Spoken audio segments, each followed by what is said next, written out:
right, 2 Kings chapter 11 tonight. 2 Kings chapter 11. Last week we were in chapter 10, of course, and we saw the story of Jehu and how he killed the king of the northern kingdom and also killed the king of the southern kingdom. We had the brethren of King Ahaziah of Judah come in to hang out with the royal group over there in the northern kingdom, ended up getting all of them killed. So basically, not only did Ahaziah, the king of the southern kingdom, die, but his brethren all died as well. So what we're seeing, just kind of a reminder, is major judgment has come on Judah and Jehoshaphat's house. And Jehoshaphat was a good king, but he made a bad alliance with the king of Israel, and God was not pleased with him standing with Israel because, you know what, it's not about the people all the time. It was about the leader, it was about the king. And you know what, sometimes you have nations who have very wicked leadership, and if we actually loved the people of that nation, we would have a huge problem with the leader. And I don't want to chase a rabbit, but if people cared about the Jews in Israel, they would not be a Benjamin Netanyahu supporter. I can tell you that right now. If they understood anything about their politics over there, and if I hated Jews, I would be the biggest Benjamin Netanyahu supporter there is. I would be all for Ben-Gvir and Smotrich and those guys. I'd be like, let's keep standing with those guys if I hated Jews. But because I don't want to see people killed, I don't want to see just people being hated just because of the country they're from or their ethnicity. I don't want people like that to be in power. And you know what? God's not pleased when we support them. So Jehoshaphat has suffered greatly. Obviously, Ahab's family has suffered greatly. They're all gone, except they've all died. But in reality, all they have left of that house of Omri, Ahab's father, is Athaliah, who is now leading things in Judah. And again, she's from the northern kingdom. What is she even doing over here in Judah? But yet here she is in charge. All of this goes back to Jehoshaphat and his bad alliance.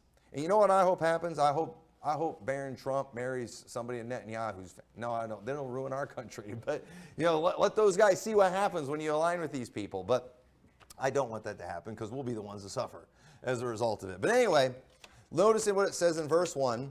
It says, and when Athaliah, the mother of Ahaziah, saw that her son was dead, she arose and destroyed all the seed royal. And so remember that Athaliah married Jehoram, the son of Jehoshaphat.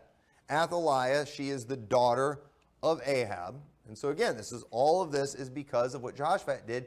And so when Ahaziah is dead, she's destroying all the seed royal. Now, why is she doing this? Well, because Ahaziah was her son. You know, obviously Jehoram probably had many wives, and so she wanted to make sure she's kind of the queen and in power. So the thing is, if Ahaziah is dead, then they're going to be going and looking for other people that are in that royal line, whoever would be next in charge. So she's killing all of them. She's trying to wipe them all out because she wants to make sure she's the one that's staying in power. And so this is another terrible thing. This is all a result. It all goes back to what Jehoshaphat did, teaming up with Ahab. And so think about this too. You know, let's go to verse 2.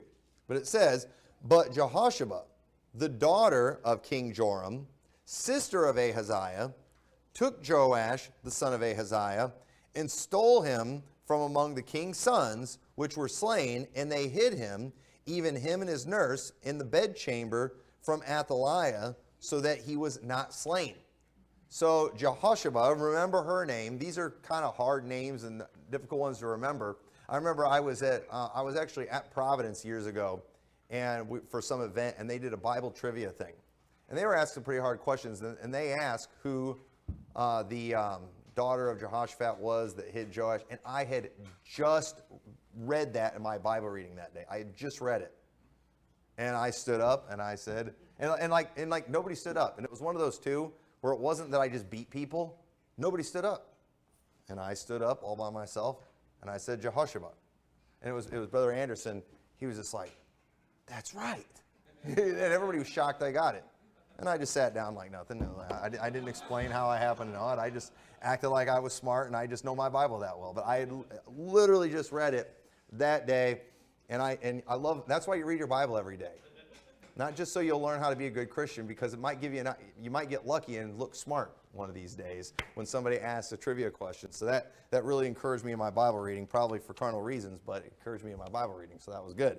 But anyway, so she's the daughter of, she's the sister of Jehoram, which makes her the daughter of Jehoshaphat. Now, while Jehoram was really bad because of the people he's hanging out with, because he has a wicked wife, it would appear that Jehoshaphat is actually a good lady who loves the Lord, probably like her father. Because Jehoshaphat did. He did love the Lord, but he messed up. He made a mistake. And sometimes that's why we got to be careful. Even if we love the Lord and our intentions are good, when we just go and make really bad decisions that are against God's will, we can get ourselves in trouble. And that sure enough happened, but this is a great thing. So she goes and hides this child, Joash or Jehoash, and this is, again, God keeping his promise to David. God used this woman to preserve that line of David. And remember these kingly lines. They're very important. In America, we don't understand this kind of thing. We don't do this kind of thing. We don't have royalty and royal bloodlines in America, but other countries have that. Even in England and other places, they have that today. But this was a thing, and the throne was to be in the house of David. But if they're all dead, naturally it's going to go somewhere else. But this young baby, who would be the only one left, he is preserved by this woman, but he's just a baby. And right now, Athaliah, she kind of has everybody on her side. She's got the power. And so the Bible doesn't tell us how many royal individuals were slain as a result of the sins of these kings, but it probably was quite a few. I don't know. The Bible doesn't tell us, but I imagine it was a lot. With Ahab, he had 70 sons that were killed. They had a lot, but we do know this. They all died except for one. And so it says, and he was with her, hid in the house of the Lord 6 years. And Athaliah did reign over the land. So understand, he's living in the temple, okay? He's living in the temple. Now, for a lot of people don't understand and they get confused, especially when it comes to the Temple Mount location.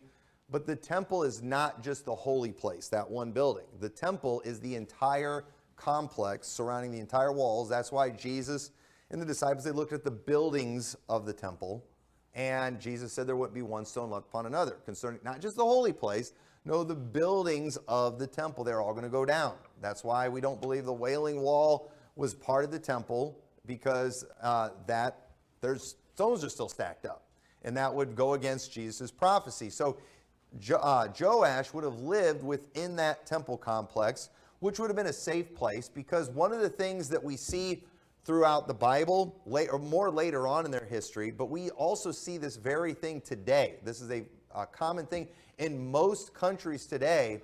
It's always been this way, where political leaders, government leaders, typically leave the religious places alone. As long as they don't shake things up and mess things up for them, they will typically leave them alone. It was that way with the Romans. It's still that way today on the traditional Temple Mount. Technically, the Jews in Israel, they claim authority over it. However, they're supposed to stay out of there. They try to stay out of there as long as the Muslims behave themselves and follow all their rules. And back before October 7th, there was a situation where the Muslims broke the rules, and the Israeli military came into the Al-Aqsa Mosque. They stormed it, beat the tar out of the people in there, which infuriated them. And as a result, several months later, they had the October 7th Operation Al-Aqsa Flood, and we all know what happened after that. But it is a great insult for the political leaders to ever go into the holy places, to temples, the mosques, and even to churches. And governments are supposed to leave churches alone. They're supposed to leave religious groups alone. And so Athaliah, she's probably not somebody who's going to be hanging around the temple very much. So this is a safe place for Joash to stay. And we know, too, that she's serving other gods. So she's not going to be involved in the things of the temple. But this is how it's always been throughout history. And so, and let me just say this too. I think government should stay out of churches. I think they should stay out of religious things completely. But I'm not saying there's never a situation where they should. If we find out, if our government finds out some church is doing child sacrifices, they should go in there and tear that place apart. For sure. Obviously, there are some lines. There needs to be a really good reason. But whenever it happens, it needs to be a big deal. They need to be able to prove these people are doing something really evil. Otherwise, because otherwise government, they have no business coming into churches. Cops shouldn't just be coming into churches. And we, during COVID in a lot of places, that kind of thing was happening, and that was sad. And you know what? When that kind of thing does happen, there should be national outcry. In fact, too, maybe even a revolution should start as a result of that. But in this chapter, what we're going to see, and what I just want to kind of point out as we go through this chapter, because there's some interesting elements in here that I would like to talk about, but I want to talk about how to have a successful revolution. Okay? That's what I want to talk about, how to have a successful revolution. And I also want us to compare this revolution to what we saw on January 6th. Okay? We're going to see some big differences. Okay? Now, let me just throw out a disclaimer. I am not calling for a revolution tonight. Can I just say that? I am not calling, nor am I condemning a revolution. I'm not doing that. All I'm doing is I'm showing what they did in this chapter. And if anybody ever does start a revolution, they need to do it like this if they're going to succeed. Because January 6th was the worst revolution ever. That was absolutely, and I don't think it was. I think it was a bunch of FBI provocateurs that were causing all that, but that's another subject for another day. So I'm not calling for a revolution, okay? I have no intention of leading a revolution. Let me just throw that disclaimer out there. But revolutions happen, and sometimes they succeed, sometimes they fail. And, we're here as Americans today because of a revolution. And we're going to see some similarities to what took place here that we had during our revolution. So verse 4, it says, in the 7th year, Jehoiada sent and fetched the rulers over hundreds with the captains and the guard, and brought them to him into the house of the Lord, and made a covenant with them, and took an oath of them in the house of the Lord, and showed them the king's son. Now, one of the things you need if you are going to have a successful revolution is you do need to have a great man as a leader, and one who's not just out to gain power for himself.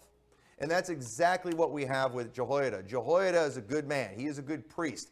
In my opinion, and it is not a strong opinion, it is based on very little that I won't take the time to get into tonight, but it's a theory I'm working on. So I'm just throwing this out to get your curiosity and have you scratch your head. But in my opinion, I think Jehoiada is going to be one of the 24 elders. Okay? That's just my opinion, okay? I can share with you later why that is. But that's just, I like Jehoiada.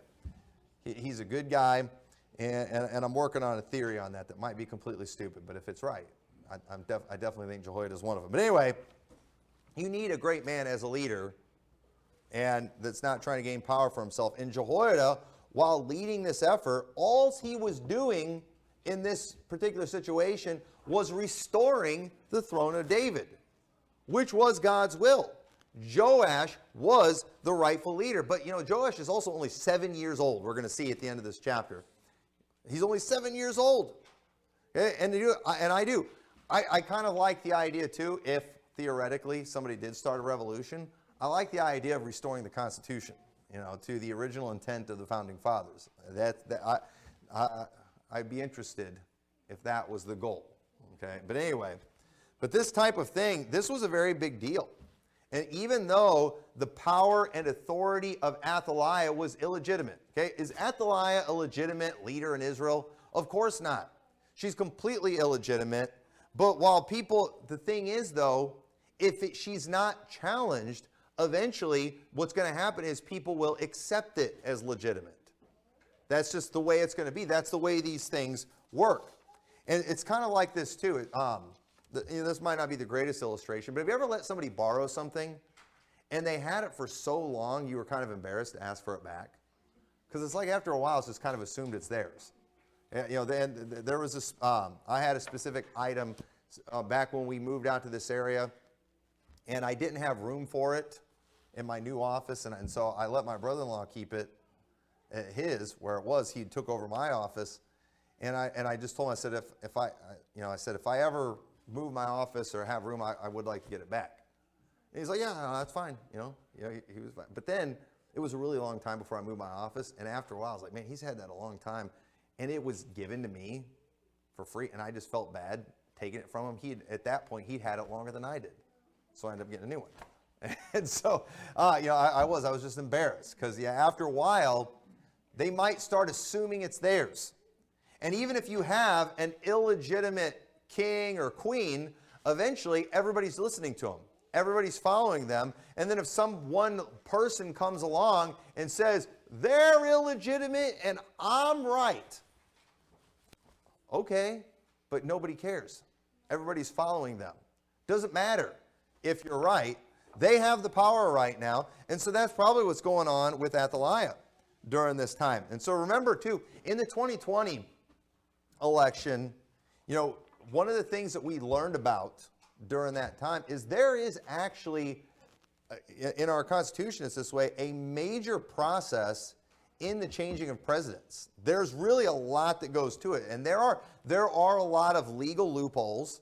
There are ways one could fight things. There's ways one could challenge the election that are according to the Constitution. We learned that during that time. We understand technically it's the Electoral College that decides who the president is. Those electors that we vote for technically can go and they can vote for whoever they want. But, tradition, we have many time-honored traditions that we have followed, and as a result, we have had peaceful transitions of power pretty much every time except for in 2020. We've had peaceful transitions of power. But concession speeches, too, that Donald Trump never made during that time, those concession speeches, they have always been important. Those are also kind of a tradition that we have because it is the leader telling their loyal followers to stand down and accept the defeat. That's basically what they're doing, and to follow the other leader. Because technically, if they wanted to, we are a nation of laws and we've got things. We could fight these things. There's ways we could do all that, and it can be an ugly process. And so it is. It's just better for the country if we accept what the voters vote for, the people who get voted to be the electoral representatives, if they vote for who they're supposed to, and we do all the process and hoopla and pomp and circumstance that goes with it. And so it's very complicated. Most people, including myself, we don't even understand all that goes into it. But we learned a lot in 2020. But so the thing is, as individuals, and it's like this in many governments, we can scream all we want about whether or not something is legitimate, whether it be a president, whether it be a governor, or even a pastor of a church. Listen, if there's a pastor out there and we see and he doesn't meet one of the qualifications of 1 Timothy 3, we can scream till we're blue in the face.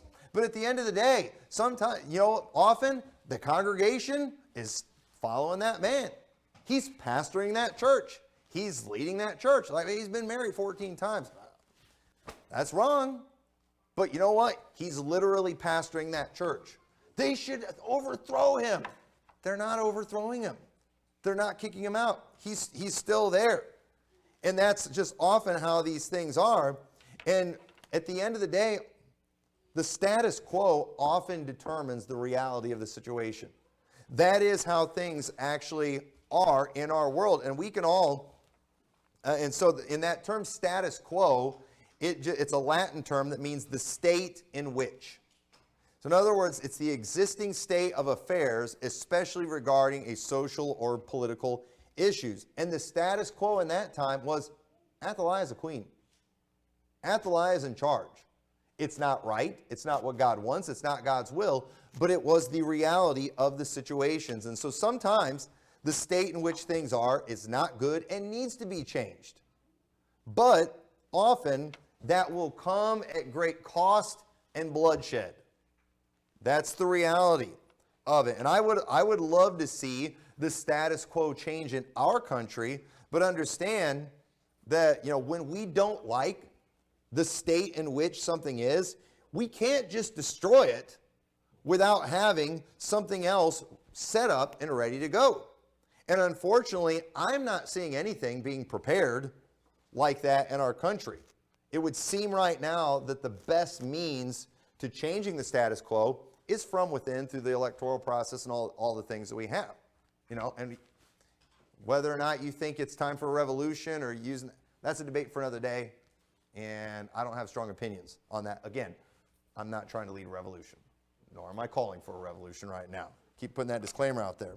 But Jehoiada right now, he is behind the scenes preparing everything for a change. And we need to pay attention to this because this kind of thing is important. We have a very anarchist mentality, in a lot of ways. A lot of people have kind of an anarchist mentality. They think they're libertarian a lot of times, but in reality, they're anarchist.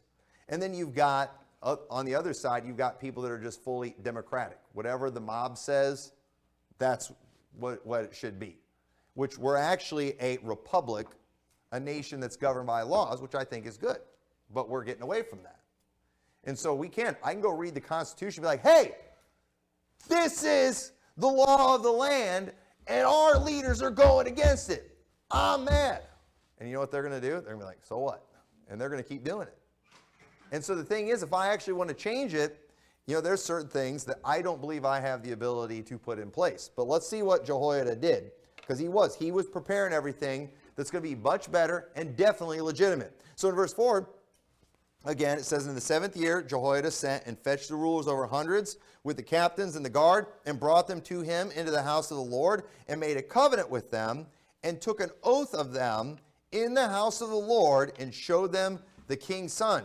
Understand, if you're going to have a revolution, you got to have some kind of mission statement. You got to have some kind of declaration, like the Declaration of Independence. You've got to, if you're going to start a nation, they used to have things like the Mayflower Compact and stuff like that showed a mission statement. This is what we're going to do. On January 6th, where was the mission statement on what they were going to set up? If they would have succeeded, and some of them did succeed in getting into the Capitol and sitting on Nancy Pelosi's desk, they had no plan. Nobody had anything written up. Everybody was just mad. Everybody's just angry. Everybody's just running around, and they're taking selfies in the White House. What kind of revolution is that? We needed a leader. We needed a plan. We needed a document. We needed some kind of mission statement. Nobody had any of that stuff. Again, it was a rally that got out of control is what it was. And so some sort of leadership and structure needs to be set up that has some clear guidance. And so he did. He makes a covenant with these people. He has them swear an oath. He's getting people together. He's getting a group together that's ready to lead and ready to fight with him and that's going to follow him. And he shows them the king's son. What does that mean? This is the rightful heir to the throne. This is somebody from the line of David. He is restoring the throne of David to its rightful place. And again, so, if whoever started a revolution is like, hey, we're going back to this. We're actually going to follow the Constitution. We're actually going to follow the Bill of Rights. You've got to have something. And so understand, when he shows them the king's son, he's showing them a form of government. And it was one that they had, one that they had been under and only been out of for 7 years. So people would have understood what they're going back to when they see, hey, this is Joash. This is the son of David. This isn't like over in the northern kingdom where the kingdom keeps changing families and they keep changing gods and keep changing all kinds of things. So verse 5, and he commanded them, saying, this is the thing that ye shall do. A third part of you that enter in on the Sabbath shall even be keepers of the watch of the king's house. And the third part shall be at the gate of Sur, and the third part at the gate behind the guard. So ye shall keep watch of the house, that it be not broken down. And understand, a change in the status quo will always require the help of some strong men who are ready and able to fight. You know where we're not going to change the status quo? With a bunch of effeminate, skinny jean wearing Chaz groups like out in Washington. Remember in Seattle when was it Seattle? Where the most effeminate, queer dudes. That didn't succeed. You needed strong men who have some real resolve. That's what you're going to need, and that's what Jehoiada got together. And verse 7, and two parts of you that go forth on the Sabbath, even they shall keep the watch of the house of the Lord about the king. And ye shall compass the king round about, every man with his weapons in his hand, and he that cometh within the ranges, let him be slain, and be ye with the king as he goeth out and as he cometh in. So notice he's getting this army together. They've got their weapons. What are they doing? They're showing an organization. They're showing strength. They're showing that they are prepared to follow through with something. You know what they weren't like? They weren't like in a lot of these Muslim countries. Everybody, and this is for the Palestinians, okay? One of the reasons in a lot of these Muslim countries they're not having any success. One of these reasons that the Palestinians can't get the boot off their neck from Israel is because Muslim people are really bad about getting organized and setting up real armies. They're always just doing their terrorist armies where they dress up like regular people. Listen, I love the Palestinian people. I want the best for them. I think they're being mistreated. But just understand, if you have a culture where something like Hamas can thrive, you're going to have problems. And you're going to get picked on. You're going to be hated. People aren't going to follow you. These Muslim countries, they need to learn how to actually get some real leadership and get some real soldiers that aren't afraid to put on a uniform and openly carry a weapon rather than strapping bombs to themselves under their regular clothes. And if they actually would do something like that, you know what? Maybe more of the world would get behind them and say, Israel, leave them alone. Let them have their own Palestinian state. But unfortunately, we're not seeing them do that. I still don't want to see them get massacred. I don't want to see ethnic cleansing and things like that are actually going on. I don't want to see any of that. But these people have got to get organized. And Muslims aren't very good at that. And part of the problem, Muslims, and a lot of them are Christians. You know what? Let the Christians take over. All right, you Muslims, just figure out you can't get organized on anything. The Palestinian Christians at least won't be trying to slaughter you and ethnically cleanse you. They might try to convert you, but you know what? Let them lead. Give them a chance and see what happens. I don't know. There's probably going to be 0 Palestinians that watch this, but boy, if they would, it'd change everything for them. But anyway, that's another subject for another day. But it goes on to say, verse 12, and he brought forth the king's son, and put the crown upon him, and gave him the testimony, and they made him king, and anointed him, and they clapped their hands, and said, God save the king. So a king has been anointed, and it's time to execute the plan and deal with any challenges that come. And let me tell you, there's always going to be a response to the revolution. When the founding fathers got together, and they wrote out that Declaration of Independence, and they signed that, and word got out about it, you know what they did? They knew we're going to get an answer from King George. There's going to be a response, and you know what? They were ready. They were ready to fight. But you know what? Everybody today, we all want a revolution where we just say, this is what we want, and we want it now. And then we want the opposition to just fall over dead and surrender. That's what we want. It's not going to happen. Everybody thinks we can just get a bunch of blue hairs together and just chant slogans, scream, when do we want it? We want it now.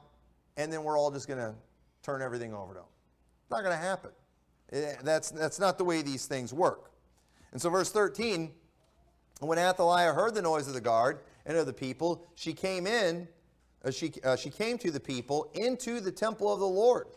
And when she looked, behold, the king stood by a pillar, as the manner was, and the princes and the trumpeters by the king, and all the people of the land rejoiced, and blew with trumpets, and Athaliah rent her clothes, and did the same thing they did in England, and cried, treason, treason.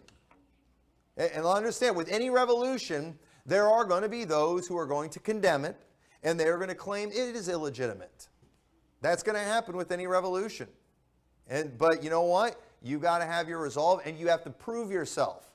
And understand, our nation had to prove itself. We had to show that we can survive and that we can thrive and that we can actually, live amongst each other. We can live peacefully. And when we have wars, and then several years later when we had a civil war, that was a really bad look on our country, and it was a really bad look for what we had going on in this nation. And when you have civil wars and infighting and you have all these terrible things going on, it's a really bad look for a country. And you know what's going to happen when you do that kind of thing? other nations are going to want to take advantage of it. You show weakness, other nations are going to want what we have. And we do. We've got a great land. This is a good land for growing things. It's a great land to live, where we can live and survive. And trust me, there are other nations out there that would love to take us over. But as long as we show strength, you know, they're not going to want to mess with us. They're going to be like, it's not worth it. We will die. Those Americans in their Second Amendment, everybody's got guns in that nation. And so you know what? They can't do it because we have that. Now we have people within our government that are doing, and I don't want to get ahead of myself, but understand, they are doing everything they can to divide us as a nation. They are doing everything they can to destroy that. And that's why they want to take our guns and all these things, because it will make us easy to overthrow. So verse 13, and when Athaliah heard the noise of the guard and the people, she came to the people into the temple of the Lord. I already read that verse, sorry. Verse 15. Verse 15. Because just understand, those who participate in a revolution, they've got to have resolve. You're going to be accused of terrible things. And so the last portion too, I love this. I love the last section of the Declaration of Independence. But it says, and for the support of this declaration, with a firm reliance on the protection of divine providence, we mutually pledge to each other our lives, our fortunes, and our sacred honor. And I love that resolve they showed there. And you know what? They got accused of all kinds of things. The Americans, they got accused of all kinds of terrible things. They got accused of treason and all that. And they did. They had to fight a war. But you know what? They stood strong and they won that war. And you know, when we're reaping the benefits of that today. And so verse 15, it says, but Jehoiada the priest commanded the captains of the hundreds, the officers of the host, and said unto them, have her forth without the ranges, and him that followeth her kill with the sword. For the priest had said, let her not be slain in the house of the Lord. And they laid hands on her, and she went by the way by the which the horses came into the king's house, and there was she slain. And let me tell you, while revolutions may be bloody, we always need to maintain certain honor and follow certain rules and keep some things sacred. And you know what? Even though they're fighting a battle right now, they weren't going to kill her in the house of the Lord. You know why? Because they respect the house of the Lord. Get her out of here and kill her is what they did. And understand too, when it comes to war, there are some things that we shouldn't do. You know, we shouldn't be slaughtering women and children. We shouldn't be torturing people. We shouldn't be starving innocent people. You know, there are so many horrific things that are taking place in the war in Gaza right now and other wars. And you know what? I don't care how bad we want to defeat enemies. There are some things we should just not be able to bring ourselves to do.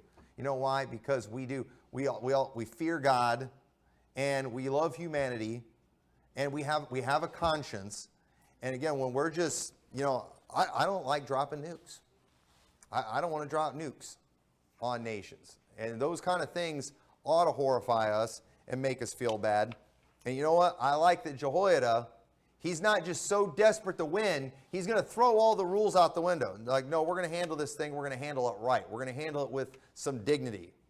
And let me tell you, if there's going to be a revolution, they need to do that. It can't just turn into just every man for himself, just killing whoever they want.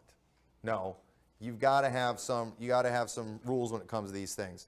Verse 17, and Jehoiada made a covenant between the Lord and the king and the people, that they should be the Lord's people between the king and the people.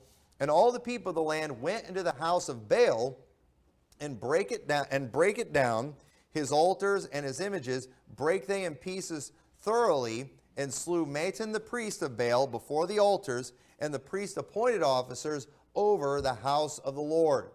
And understand, when we do have a true legitimate evil that we are overthrowing, you know what we have to do? We have to completely overthrow it and get rid of it. We don't just make it submit for now.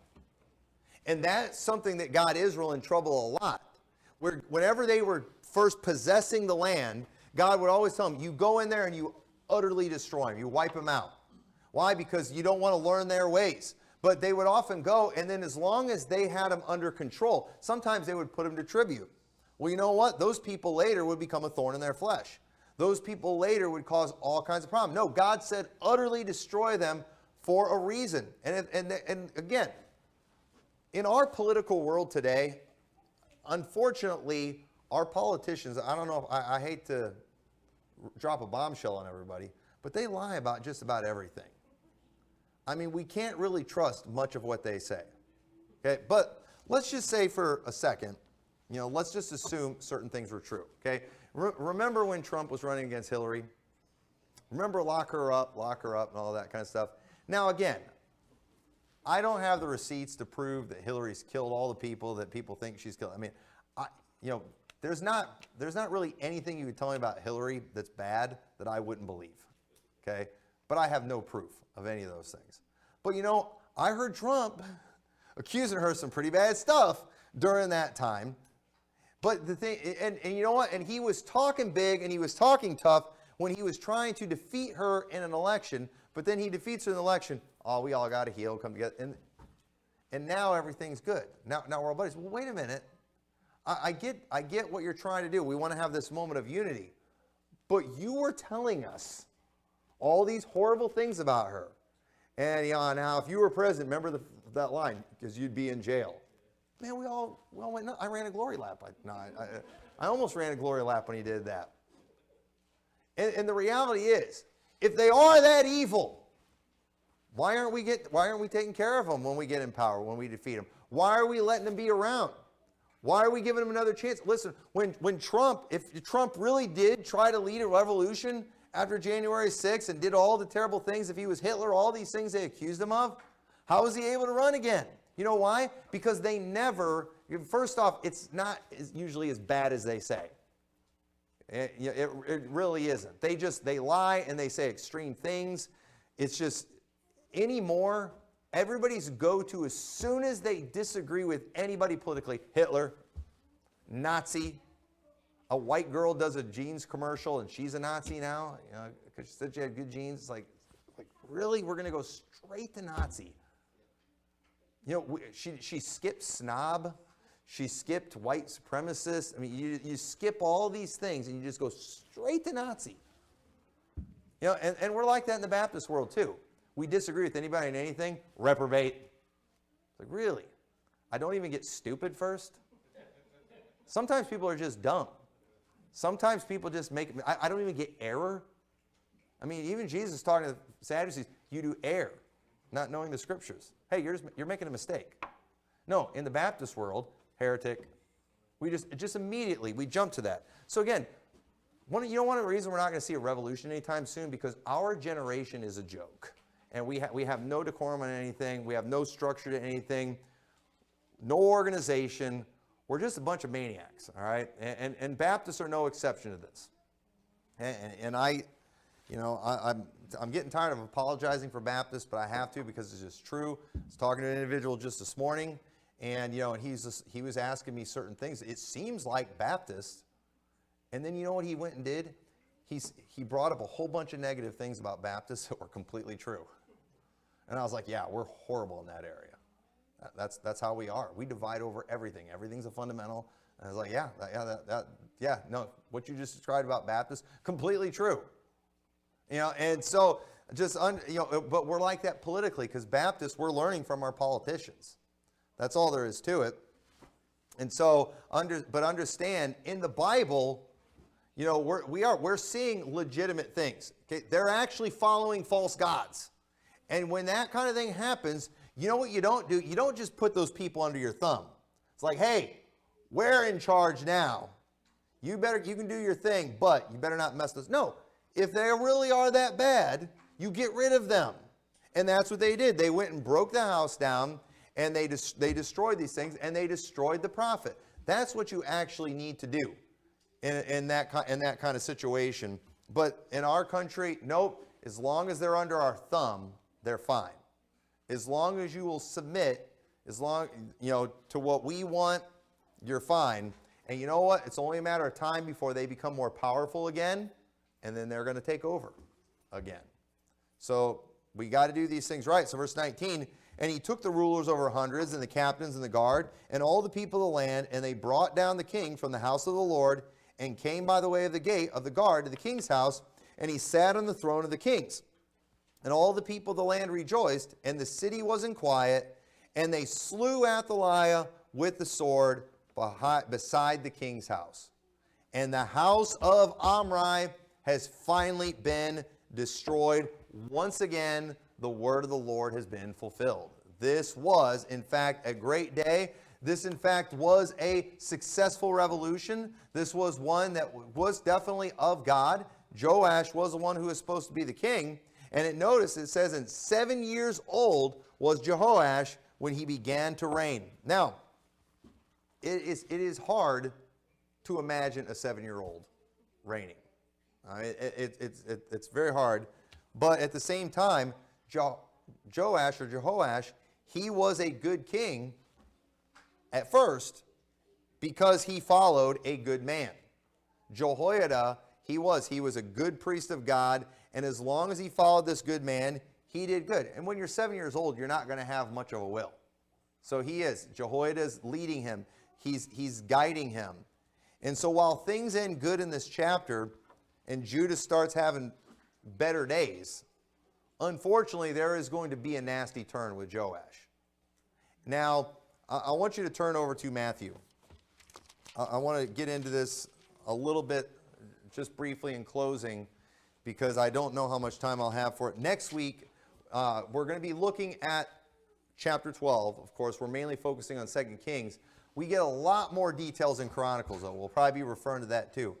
But Joash is my least favorite king in the Bible, or of Judah, I guess I should say.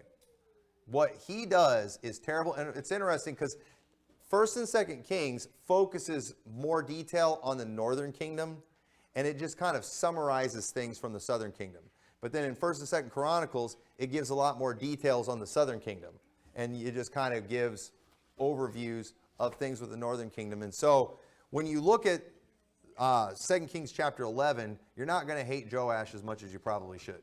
Okay, but when you look at Chronicles, it's like, this is horrible, absolutely horrible what this guy does. But I do want to point something out and just share an opinion. But look at Matthew chapter 1 and verse 7. All right, so we're going to follow the kings of the southern kingdom.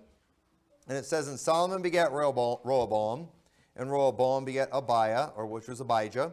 Abiah begat Asa. Asa begat Jehoshaphat. Jehoshaphat begat Joram. Joram begat Ozias, which is Ahaziah.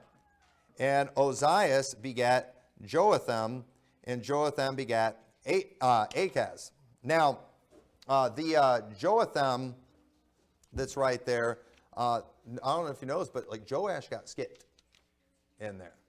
My personal opinion is I think what he did was so bad, it's like God cut him off from the line.